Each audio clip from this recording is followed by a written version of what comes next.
Hello traders, आप सभी का स्वागत है। डिस्कस करते हैं निफ्टी में ट्रेड सेटअप हम कैसे बनाएं। आज के एनालिसिस को हम थोड़ा daily time frame, weekly time frame and then जो हमारे जो नॉर्मल एनालिसिस होती है 5 मिनट की, तब उसके ऊपर जाएं, क्योंकि चार्ट के पैटर्न से कुछ इस तरीके से जिसको समझाना बहुत ज़रूरी है। देखिए, एक नॉर्मल एक लेमन तरीके से हम एक चीज़ देखें। अभी डेली चार्ट में जो दिखा है, जो इससे प्रीवियस डे में जो क्लोजिंग थी, एक बहुत ही अच्छी कैंडल थी, बड़ी बुलिश कैंडल दिखी थी। लेकिन उसी के अगले दिन मतलब कल के दिन ही बहुत ही तगड़ी नेगेटिव कैंडल है। एंड ये सब जो फॉर्मेशन टॉप पे हुई है, ये एक नॉर्मल तरीके से देखें तो क्लियर कट लग रहा है कि यहाँ से थोड़ी सी गिरावट आनी चाहिए।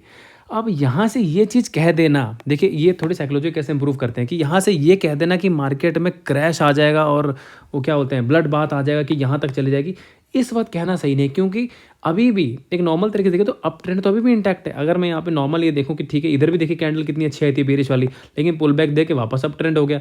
तो हो सकता है यहाँ से वापस नीचे यहाँ तक है, फिर यहाँ से भी अप ट्रेंड चले जाए। तो ये एक हल्का सा करेक्शन फेज होता है, लेकिन ये जस्ट बोले कि हाँ पूरा डाउन ट्रेंड में कन्वर्ट हो जाएगा, ये अभी नहीं कह सकते। इसके लिए मार्केट को कहीं एक सर्टेन कुछ इस पॉइंट के नीचे अगर चले जाएगी तो ये डाउन ट्रेंड में आएगी, नहीं तो एक बार यहाँ जाए, थोड़ा हल्का से एक यहाँ पे ट्रेंड बनाए, उसके बाद डाउन ट्रेंड कह पाएंगे। लेकिन इस जगह पे ये कहना कि बुलिश ट्रेंड खत्म हो गया, ये चीज़ गलत है। हाँ, शॉर्टर टाइम फ्रेम में ये जरूर हुआ है कि यहाँ पे एक बेरिश साइन आया है, जिसमें हम इंट्राडे पॉइंट ऑफ व्यू से बेरिश ट्रेड लेने के लिए कोशिश करेंगे। तो अभी एक बार वीकली चार्ट पे आता हूँ।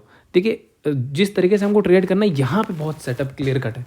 अगर मैं इस चीज़ को ध्यान से मैं जूम करके यहाँ पे दिखाता हूँ आपको कि अगर हम यहाँ पे पॉइंट देखें, देखिए यहाँ पे हो क्या रहा था, इस पूरे जोन में नोटिस करेंगे अगर हम कि इधर कभी भी कोई क्लोजिंग जो थी वो 18,134 इसके ऊपर क्लोजिंग नहीं आ रही थी। आप यहाँ ध्यान से देखिए, जैसे मैं जो इस ब्लू वाले कैंडल का मैं हाई बता रहा हूँ, इस ब्लू जो ये डोजी बनी है यहाँ पे, इसका हाई प्लस ये वाला कैंडल, दोनों पैरेलल है बिल्कुल। ये करीबन करीब 135 और 140 के आसपास का है ये लेवल, 14140। तो यहाँ पे मार्केट जब जब जा रही थी, बार बार इसी को रिजेक्ट करके नीचे आ जा रही थी कि यहाँ कई बार ऊपर गई है यहाँ पे, लेकिन कभी भी इसके ऊपर क्लोज नहीं कर पा रही थी। और यहाँ पर भी गई है, यहाँ तक जब तक ऊपर है तब तक ठीक थी, लेकिन वापस आके इसने नीचे ही क्लोजिंग कर दी। तो ये बहुत ही इंपॉर्टेंट पॉइंट है। यहाँ पे एक अच्छा सेटअप हमें क्या मिल सकता है कि अगर कोई मतलब लंबी पोजीशन में या कॉल राइटिंग की पोजीशन में ट्रेड लेना चाहता है, चांसेस ये हैं कि अगर मार्केट मान लीजिए गैप अप खुल जाए और वो गैप अप एक्सेक्ट इसी पॉइंट पे ही खुले, ये जो दोनों पॉइंट है इसी के आसपास, अगर मैं बोलूँ यहाँ पे इधर यहीं पे ओपन हो जाए इस वाले पॉइंट पे, और ओपन होकर गिरनी स्टार्ट करती है, तो हम यहाँ पे अच्छा खासा फॉल यहाँ तक कैप्चर कर सकते हैं, इस पॉइंट तक एटलीस्ट, जो कि 17,850 के आसपास है। क्योंकि 850 बहुत ही अच्छा सपोर्ट है, बहुत ही ज़्यादा अच्छा। एक नॉर्मल तरीके से ट्रेंड लाइन देखें तो यहाँ पे वीकली टाइम पर इतने अच्छे सपोर्ट यहाँ मिल रहा है। अगर हम ये देखिए, यहाँ पे नोटिस कीजिए कि ये सारे के सारे पॉइंट देखिए, रेस्ट इसका सपोर्ट देखिए कितना ज़बरदस्त है। तो एक बार में इसका फॉल हो पाना ये तो मुश्किल है। हाँ, ये हो सकता है कि यहाँ पे कहीं अगले दिन क्लोज करके फिर से तक गैप डाउन इसके नीचे खुल जाए, तब तो फिर गिरावट तेज हो जाएगी।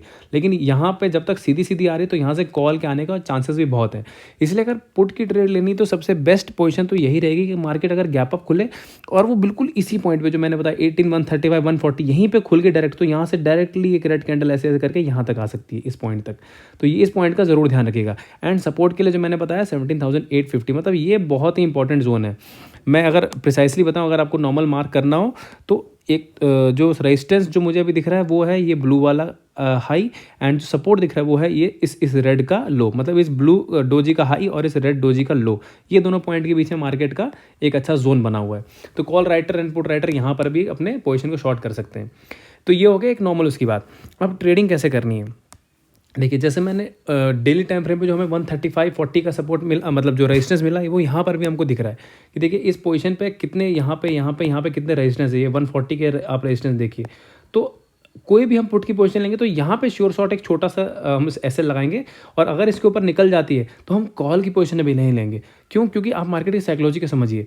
यहाँ पे ये जो सेलिंग आई है, बहुत तेज सेलिंग है। ये कोई अगर ये मान लीजिए सेलिंग ऐसे होती, फॉर एग्जांपल समझिए कि अगर सेलिंग ऐसे ना गिर के थोड़ी यूं ऐसे करके आती, तो भी ये कहते कि सेलिंग वीक थी। तो अगर इसके ऊपर गैप अप खुलती तो हम यहाँ पे कॉल ले लेते। लेकिन डायरेक्टली इतने फॉल के बाद यहाँ पे कॉल लेना, ये ट्रेडिंग के उसूलों के खिलाफ है। तो ये तो नहीं करना है।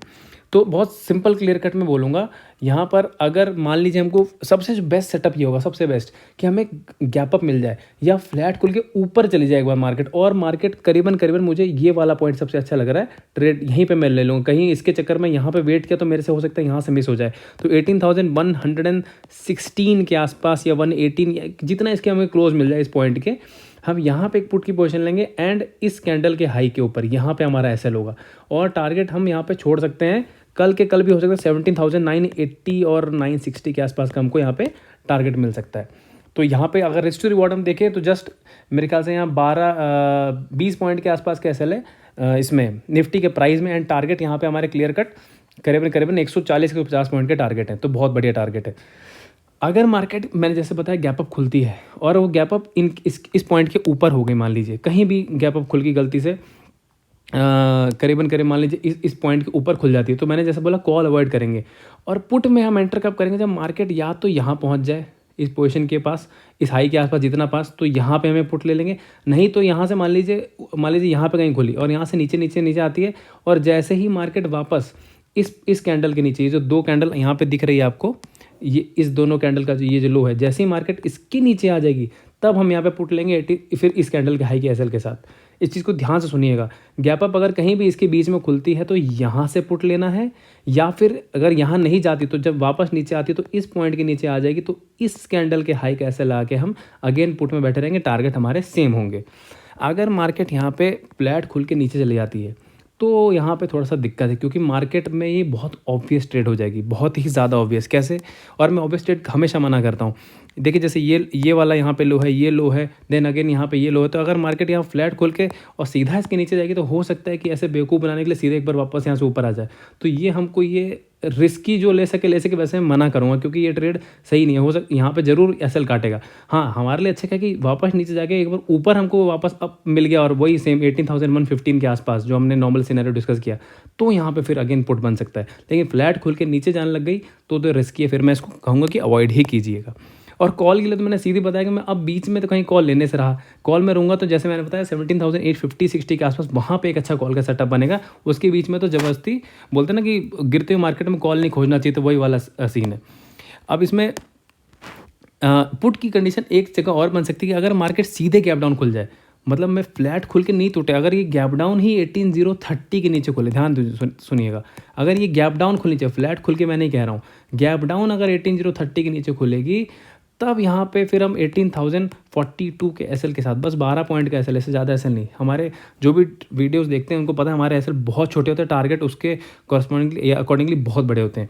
तो इस के नीचे गैप डाउन खुलता है 42 का एसएल लगा के, हम यहाँ पे फिर अगेन वही 17,980 960 यहाँ तक के टारगेट, मतलब मैं कल इतने तक के टारगेट देख रहा हूँ, उसे नीचे चले जाए, लेकिन ये मेरा सेटअप है, यहाँ तक मुझे अच्छे टारगेट दिख रहे हैं। तो अगर आपको मेरे एनालिसिस पसंद आते तो प्लीज़ चैनल को लाइक शेयर सब्सक्राइब पक्का कीजिएगा। Thank you so much.